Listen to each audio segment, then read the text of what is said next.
Hello everybody, hope you guys are doing well. So I'm making a video today to specifically talk about how to approach your hempwork business.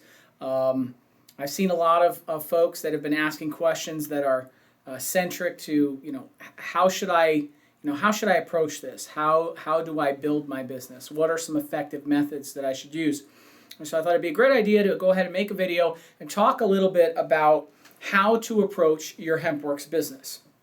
So I've taken a few notes here, and I'm going to kind of share some thoughts, and hopefully you guys will find this to be worthwhile, and you'll take some information from it that you'll be able to use in your business. So first and foremost, I hope you're really excited about this opportunity. Anytime as a person that you can get involved in starting your own business, it's always an exciting time. I mean, you really have control.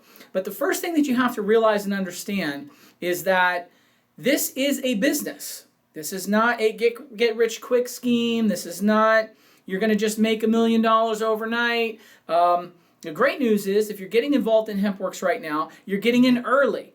The company hasn't been out there for 5-6 years doing this so that you're way down the line. You're getting involved at the top, and that's an important feature and aspect. So you should be really excited about this, but the most important thing is you have to treat it like a business, because that's what it is. It's a business. If you went out tomorrow and you started a restaurant, it would require you to work the restaurant. You would have to worry about your employees. You'd have to worry about your marketing. You'd have to be thinking about, how you're going to sell your product. What type of food are you going to sell? All of these questions you'd have to be answering. Well, this is no different. This is a business. So you need to be thinking about certain things right from the get-go to make your business as successful as possible. The beautiful thing about this business is you're your own boss, and there are no requirements with regard to how much time you put in. If you want to put in an hour a day, if you want to put in an hour a week, you can do whatever you want to do. But one of the most important things that you have to remember in any business is that time in equals money out. There is no getting around that. You have to put in the time if you want the business to be successful. Now, if many of you are doing this Hempwork business as a side business, in other words, you've got a regular job that you go to, or maybe like myself, you run other businesses, then it's important to note that you have to dedicate a specific amount of time for your business. And you also have to understand that the time that you put in will equal the money that you get out. If you only put 30 minutes a week into this business, then only expect to get 30 minutes a week worth of monetary value out of the business. That's the way it works. So think about how much time do you really need to put into the business. The great thing about this business is it's not, there's no direct requirement for time. So if an hour a day is all you can give it, then give it an hour a day. But make sure that that hour a day is quality time. Time where you're sitting down, you're focused, and you're working on your business. Okay? If you had a restaurant and you only had an hour a day to put into that restaurant, well, if you went and during that 1 hour you spent 50 minutes on Facebook dinking around and looking at goofy articles or watching stupid videos and 10 minutes actually putting into the business, you probably aren't going to get much out of it. So make sure that it's quality time. I want to talk a little bit about social media. This is a great tool for our business. A lot of you use Facebook and you use other social media tools, and it's a great opportunity for marketing without having to spend any money. But keep in mind that the people that are on Facebook are your friends, or at least, that's what you call them, right? And so you don't want to inundate them with your business. How many of you have watched television and been watching one of those shows where the commercials come on really frequently? There are certain channels now that it seems like every 5 minutes there's more commercials. It's almost like the commercials are longer than the actual show that you're watching. Well, you tend to not enjoy watching that. Well, it's the same thing with social media. If you inundate your friends, family, and everyone else with Hempworx, Hempworx, Hempworx, you're going to get people ignoring you, ignoring you, ignoring you. Okay? They don't want to hear about your business every single post. You need to remember that a soft sell approach in this type of marketing is always the most vital. Okay? Talk about the benefits that the product is giving you personally. Talk about the benefits that you've seen with other people, but only do it every once in a while. Don't flood your Facebook page every hour with another article about this or that. You have to use a soft approach, okay?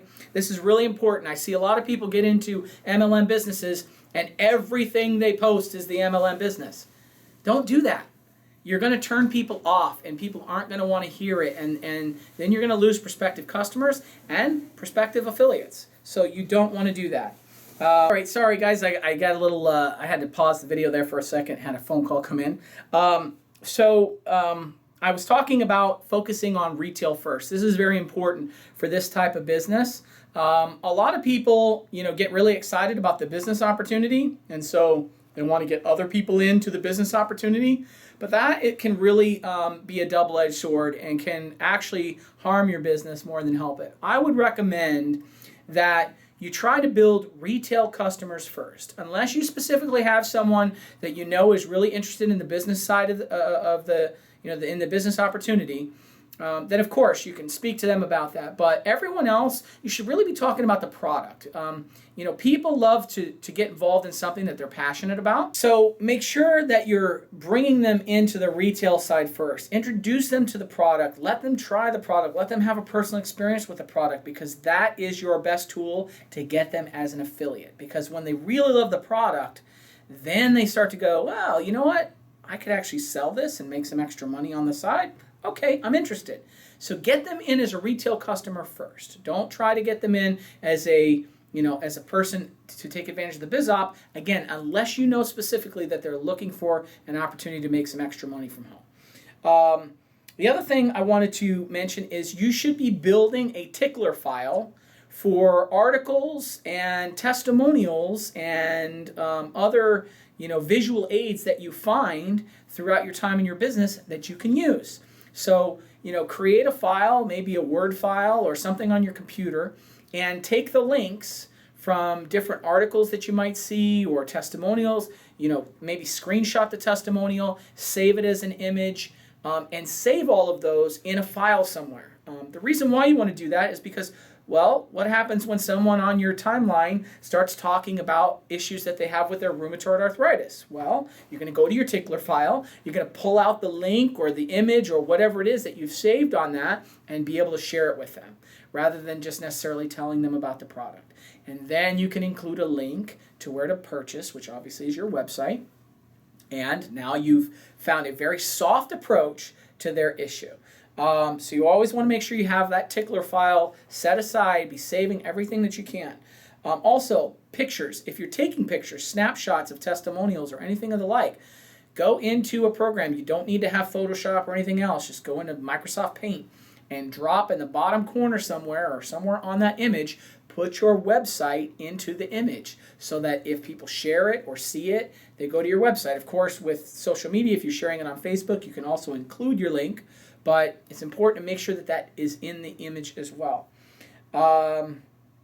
Understanding your product and the compensation plan. This is very important. I'm actually going to be making a separate video really for my team about the product and about all of the health benefits. And of course, you can do whatever you'd like as well. Maybe you're not so great at sitting in front of a camera and talking about it, but you should know as much as you can about the product. So you need to understand all of the health benefits that you've seen or heard about with the product. You also need to understand, as much as you can about, the product itself, CBD oil. Do some research, read some articles on CBD oil. It's important to know this information. And then last but not least, you need to have a full understanding of the compensation plan. This is important because just like if you were that restaurant owner and you hired a chef to come in, and the chef came in and in the interview he said, how am I getting paid? What am I getting paid? Well, you need to be able to explain to him what his pay is, and you need to be able to do it in an adequate way so he understands what his potential is to walk home. It's the same way with anyone you bring into your business. You need to understand the compensation plan yourself, because if you are going to explain it to someone else, you certainly don't want to be giving them the wrong information, okay? Also, understand, like I said from the very beginning, this is a business. Okay? When you own a business, you are going to have to spend money on your business. I own several other businesses as well as this venture that I'm getting involved in. And I can assure you, in my main business, I spend a lot of money every single month. It's part of owning a business. You have to spend money to make money, oftentimes in business. It doesn't just come without spending money. So you need to understand that your auto ship is you spending money on your business. Okay? Not only are you getting a great product that you can use for yourself, your animals, your friends, your family, okay, which is great, but you're also investing in your business, and it is the key to this business. So get on the auto ship. Make sure that your team understands the importance of the auto ship. This is your investment in your business. Okay, most people, when they go to start a business, they've got to, they do a business plan, they go to a bank, or they go to an investor, or they go to a hedge fund, and they say, I need money to start my business. I need $100,000, I need $75,000. Well, the great news is, with this business, you don't have to spend that much. Depending on what level you're getting in at, you may only need to spend $70 a month, okay, to have your own business. That's not a lot of money. But also keep in mind that that extends to other things as well. If you want to print business cards, if you want to make flyers and hand them out at your local flea market, if you want, there's so many different things you can do, but you may have to spend a little bit of money. Always measure and weigh out your decisions before you put a large amount of money behind something, but you need to treat it just like you would in a business. It's an investment. Okay, order more than you need.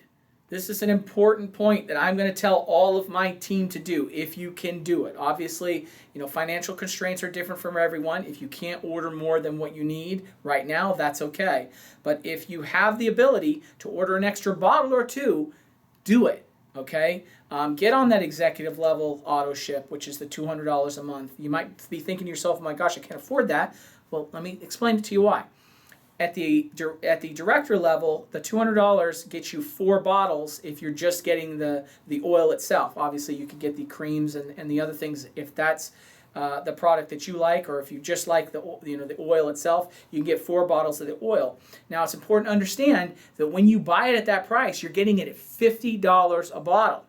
That's less than the $70 a bottle that you pay for a single bottle. So, think about getting 4 bottles. Why? Well, what happens if one of your neighbors says, oh my gosh, I'm dealing with this major, issue that I've got, and, I really wish I could find some relief. And you go, hey, guess what? I just started this great oil. It's amazing. It does amazing health benefits and wonders. I could sell you a bottle. The price is $70. Okay, fantastic. They give you the $70 cash. You give them a bottle. Guess what? You just made $20 on selling them at the regular retail price. Okay, now maybe instead of doing that, you want to send them to the website so that you can actually get the points and build them in that way. That's fine too, but it never hurts to have product on hand for retail. If you have a store, you have inventory. People walk in the store, they look and they go, oh, I like that, I like that, I like that. Okay, well, this is no different. You should carry some inventory. One of the other things some of my team members are doing is splitting the oil up into smaller bottles. They're getting smaller bottles, sampler bottles that they give out to friends, okay? It's another good way to do it. But the reason why you want to order more, you want to have extra product on hand. This is your product. This is what you sell, and you should have it available. And the last thing that I wanted to talk about was understanding the true benefits of your product and making sure that you're talking about that to other people.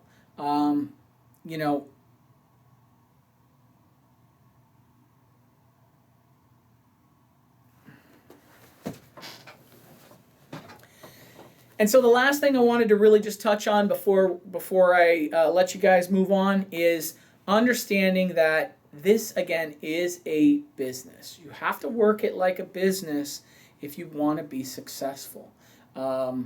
And, if you follow some of these things, some of these guidelines that I've shared, I know that it will help you to find success. There's a lot of other things I could talk about, and I will talk about them in future videos. I hope this was helpful. I wish you guys all the best of luck. The most important thing in life, don't ever let anyone tell you that you can't be successful at something, okay? Don't listen to anyone else. If there are people in your life that are saying, oh, why are you wasting your time with blah, blah, blah, blah, cut them out. You do not need that type of negative environment when you are trying to start a business. I cannot tell you how many times I've started something and people told me it wasn't going to succeed. And if I had listened to them, I wouldn't have some of the successes that I found today.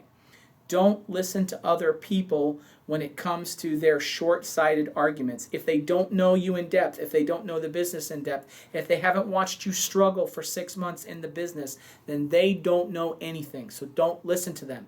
Listen to yourself. Believe in yourself, believe in what you can do, and believe that you are the key to your financial future and your financial freedom. It's all about what you can do. So don't listen to anybody else. Keep working hard and look forward to some additional videos that I'll be putting out in the future. All right? Everyone, thanks so much for the time. We'll see you soon.